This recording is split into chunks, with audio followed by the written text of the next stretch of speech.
Hey guys, it's Mike with another King Arthur Legends Rise video. I haven't been in the game all day. There's so much after the update. I've been wanting to play all day. I've just been busy with work and everything else. Finally got in the game. It's super late at night now. But I'm just kind of rolling through some of my daily chores and checking out some of the new stuff that's in the game. I was so focused on the new hero with Lagartha that I didn't even look at some of the other things going on regarding engraving and upgrading relics and stuff of that nature. So today we're going to talk a little bit more about that. I am rolling up the rift, trying to get some materials on the account. I did do a bonehead move and I replayed one of the levels I'd already beaten. I thought it was the new one that I hadn't beaten yet. So later on I'm going to be one ticket behind being able to finish this thing up when it gets to the end, which will be kind of funny. Assuming I can make it to the end. So far it's been kind of ridiculously easy, which I think is kind of a miss. I think the Rift coming into the game should be kind of leaning towards endgame content. I think any new content coming to the game should be the hardest content in the game. But if your newest content in the game is going to be the most difficult, it's going to keep your endgame players with something to keep working towards. And they're the ones that really need the new content. For new players, there's plenty of places to grow your account. So anything that's new coming into the game, I'd kind of expect it to be geared towards endgame. But I've been blazing through this, haven't even really had to break away from the two teams I created on the first stage. I did unfortunately use one of those keys, so I can't take on Saris today. I'll have to wait till tomorrow. I did want to call some attention in the events going on with the watermelon event. There is a limit that resets every single day. So if you're trying to maximize the event, you can get 30 of these guys a day and 1,000 of these, which this is basically a currency that goes to a shop where you can spend it and get some things on the account. And then the other one is a chest that you can open up. It's got some pretty good goodies in it. I mean, we've had different things in the past that you could get in there. But yeah, I mean, anything from, I think, special summons, gold, more of these tokens, it's all in there. So you can kind of, I'm going to go ahead and pull these while I'm in here, kind of go through and do that. Picked up a rare out of there, got Isold's Frost Relic there, which might be relevant in today's topic. So we jump into the champions and we go into relics. We now have this in element enhancement and engraving. On the element enhancement, it looks like there's 10 different enhancements you can make that are going to increase your stats. So every time we've gotten rid of duplicate legendary relics, which they come in fairly frequently, that would be an opportunity to actually upgrade these and get more stats out of each of those relics for those champions. So we come over and take a peek at Isold. We just pulled that rare relic in the Frost, but we're actually going to need 2 copies of it in order to enhance it one time, which means if we're enhancing it 10 times, that's going to be 20 copies if my math is mathing. So that's kind of a lot, but you know, I mean, it's going to be one of those kind of in-game things you work towards over time. But if you're doing this for your rares, your uncommons, and your commons, you're not going to be getting all of those tokens in the shard shop to buy the ones that are coming through there. So it really has kicked the can pretty far down the road as far as being able to maximize a champion, which I think ultimately is a good thing. It's a little discouraging having played for the last 6 months and being like, how many of these have I actually thrown away to get tokens? But then I did turn those into different relics along the way. So, you know, it is what it is. Although the conversion for a legendary relic duplicate for 10,000 of the tokens versus 52,000 tokens for a new relic is a little bit brutal now that we're looking at it through this lens. But at the end of the day, this is a fresh thing to start with, that we can start enhancing relics as we get them, and start kind of building out those characters that we're using. It looks like on the legendary we'll just need 1 copy of those, which is pretty good because they're a little harder to come by. On the rares it will be 2 copies, and then I think on the uncommon we'd be looking at 3. And I don't know if it's really worthwhile to do the uncommon and commons. I gotta go way down here for the commons. Where are they at? Oh, they're all the way back here. And then 4 copies for that. I am a collector at heart, and so part of me just wants to keep working towards maximizing these out. So that's probably the direction I'm going to head. But, you know, it probably makes more sense for you to actually go in and get these guys turned into tokens so that you can upgrade relics that are actually relevant to your account that you're using. If we move over to the engraving aspect of things, so it's another way to upgrade your relics. You're going to be utilizing tokens from the shard shop for a legendary, we're at 1,000 tokens to use, which I think is ultimately a good thing, because I think on in-game accounts you're stacking up these tokens pretty fast and there's nowhere to spend them. So I think that using that currency somewhere in the game that is relevant to an in-game player is probably a good call. These guys you get from the Dimensional Rift. I guess haven't got deep enough to actually receive those yet, so I'm not sure how many 75 is, if that's a lot or if that's a little. And then on this it says success rate 100%, so theoretically that could go down as you do multiple engravings.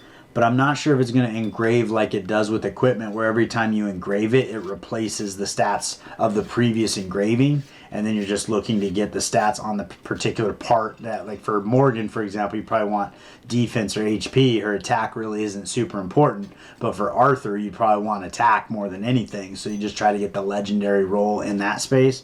But unfortunately, I haven't accrued enough to actually give it a shot. But I do think this is good content for the game as far as being able to upgrade characters. The struggle I do have with it is there are so many ways to upgrade characters in this game, from upgrading the character themselves to upgrading their relics. Now additional 2 ways of upgrading the relic. It's just kind of a lot. And for a new game player, it's a little bit confusing. It's a little overwhelming. And for an end game player, it doesn't feel super relevant, because I don't know the stats you're going to be getting here are going to make it a significantly better build or whatever the case is. And ultimately, if there's not content we're struggling with, we don't really need extra stats on our characters. So that's just something to keep in mind on Netmarble's side, whereas this is kind of an interesting piece of things, but I don't know that it's really going to be exciting for an in-game player to come back to the game just to start maximizing relics. But nonetheless, it gives us a lot of things to work on, and the finish line, like I've been talking about for a long time, it just moved a lot further away with the update that came into the game with both the element enhancement and the engraving. I've sort of got my Lagartha built. I got her in all of her equipment. She's in a vigor set with accuracy, and then a barrier or mortal set or a keepsake. So she puts the heal or the shield on herself when she does her heals, which seems to be pretty effective.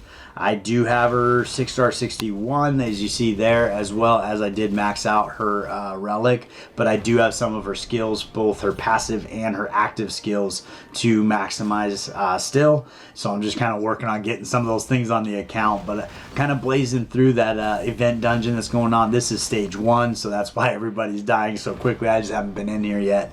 But I do think that she does seem to be a pretty strong champion, and definitely has some kind of unique benefits and unique use cases. I do feel like her kit is really screaming that there's going to be some sort of boss or some sort of mechanic where the heal disruption staying on is going to be necessary. My guess is that might be something that trickles into Hall of Conquerors, maybe in the next season or something along those lines, maybe deep into the Rift. We might find some areas where heals are just really taking over and we can't get in front of it. But the way her kit is laid out, it feels like it's made for something very specific that really isn't in the game yet, at least that I've found. Obviously, she's going to be an absolute beast for Audrey the Ice Bear, but I don't know, there's a lot of folks that are really struggling to get through Audrey, especially as you approach mid-game. So I don't know that her kit is necessary in order to get through that content on the game. Now, that being said, if they stepped up Audrey's clear to stage 20, at that point she could be a lot more relevant in that space and do a great job, especially her alongside Brennan or something like that. I will say on this mission here with Lagartha mission event, where we're basically clearing the bull favored dungeon and that's it, getting 70 per clear on floor 10. By the time we get to 7,500 points, we're going to have so many statues for bull favored allies. Like, I have been in here farming in here to get her maxed out, which she's already maxed out, and I got up to 1680. So I think they're anticipating that you're looking to max out, you know, every bull favored ally you have, from Gilroy to Lot and Gawain. But at the same point in time, I think a lot of accounts probably already have those folks maxed out. So spending that much stamina in here is kind of weird. The rewards probably aren't speaking to an in-game player anyway. But these special summons are kind of worth it in my mind. But it's like, I mean, I'm going to be stacking up so many of those guys on the account. That being said, they gave us plenty of time to do it, so it's just a matter of getting in there for a few runs every day.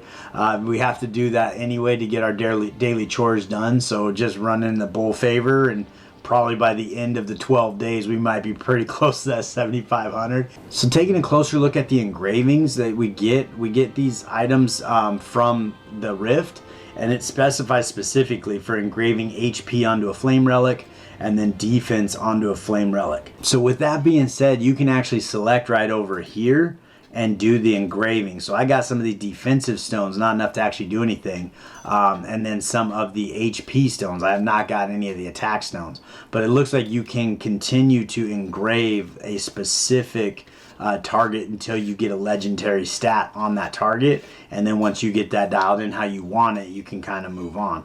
And you can see here, like, you're going to increase your attack from 3 to 139.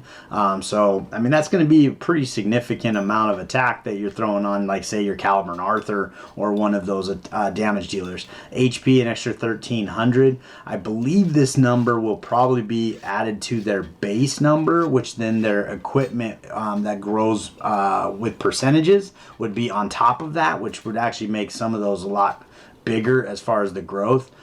So your HP here, like getting 1300 additional HP gets you almost to 10,000. That's going to be a pretty big win, because by the time I get her with all of her equipment on, she's, I think, at like 56,000. Yeah, 56,000 HP.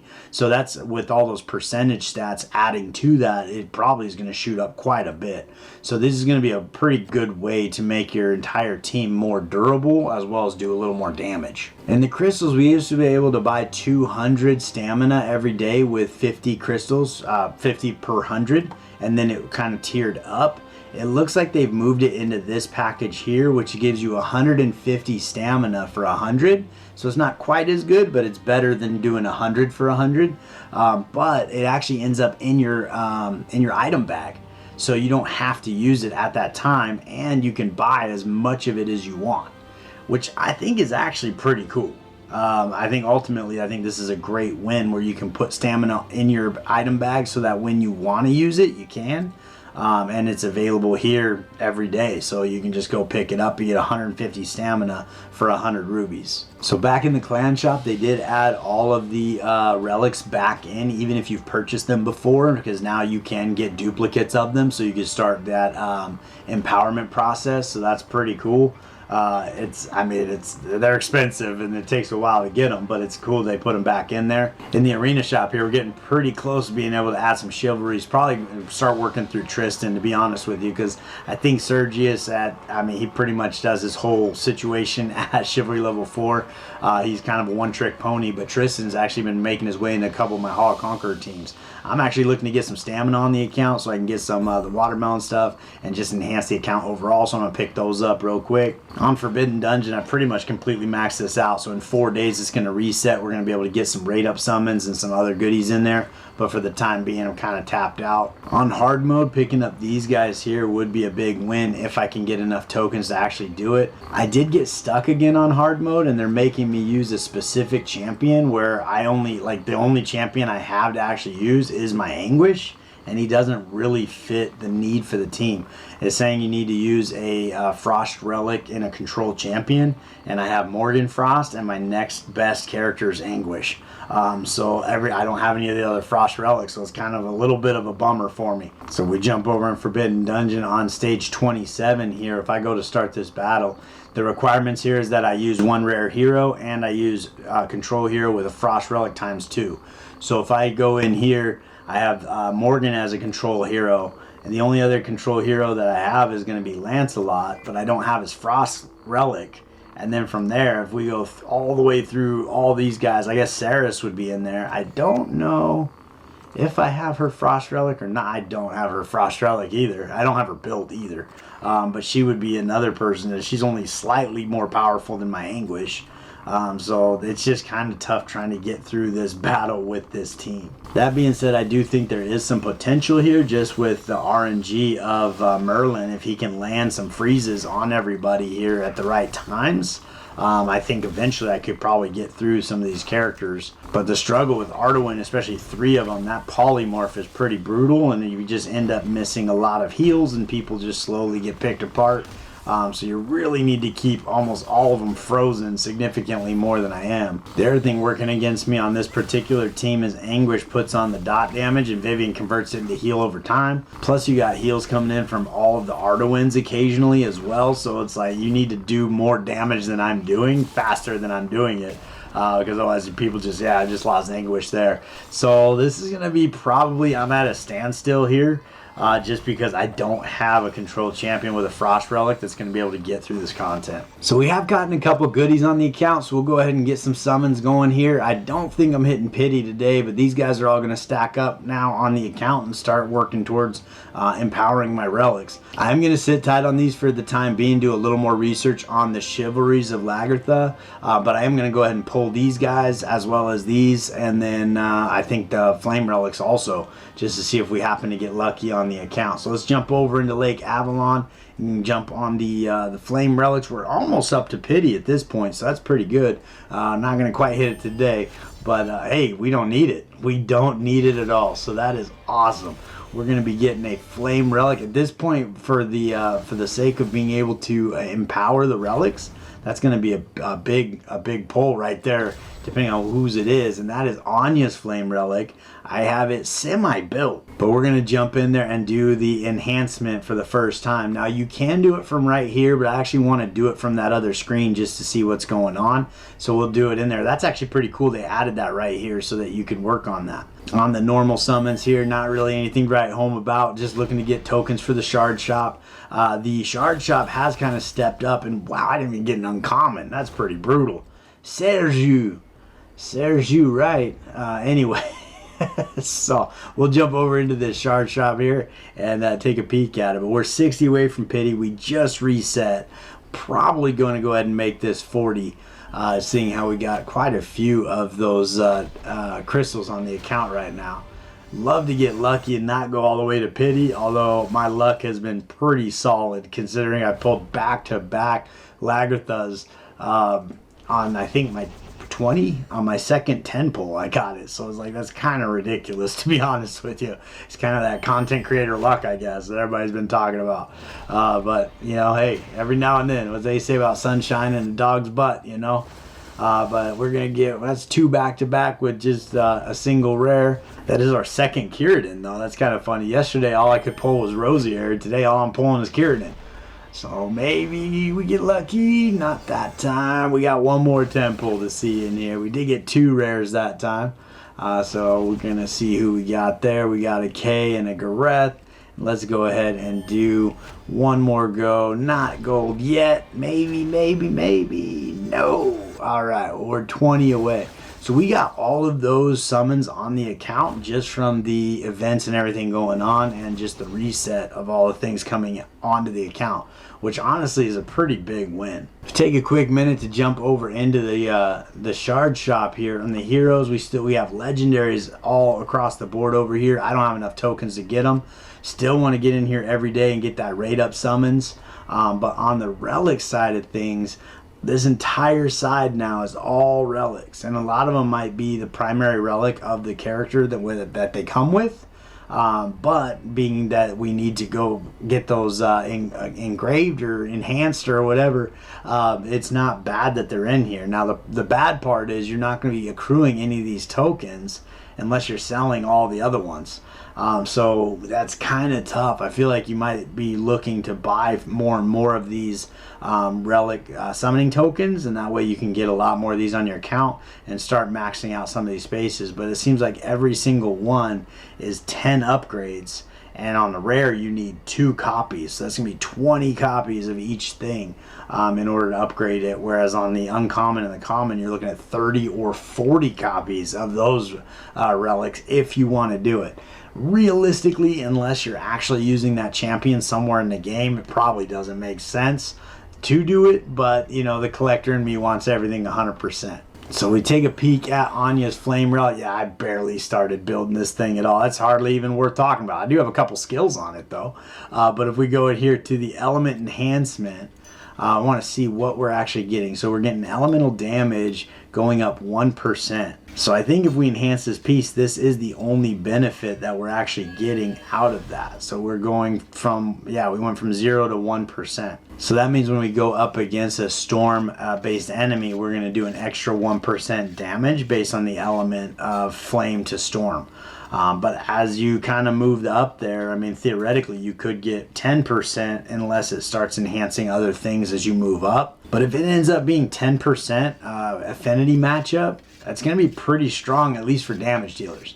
For your healers and such, it may not make as much sense. But I'm kind of hoping as you get further into here, maybe you get 5% and then it starts giving you more like HP stats or defense stats or something along those lines. Be kind of nice as well. But that might be where the engraving comes in, where that's where you're picking up those extra stats. But I think that's about what I got for you today. A lot of stuff came into the game all at one time. We still need to do kind of a deeper dive on Lagartha and then kind of going through the chivalries and when you pick up what and whether or not it's worth going for multiple chivalries of her. I think she is a good champion, so chances are it probably is. And I would imagine her entire kit probably opens up at chivalry level 5 like they have been in the past, but I haven't even looked at it yet. It's already midnight and this video is getting a little long, so that might have to wait till tomorrow. But I appreciate you guys hanging out with me all the way to the end. If you haven't liked and subscribed to the channel, please do so. It means the world to me, and I look forward to seeing you next time.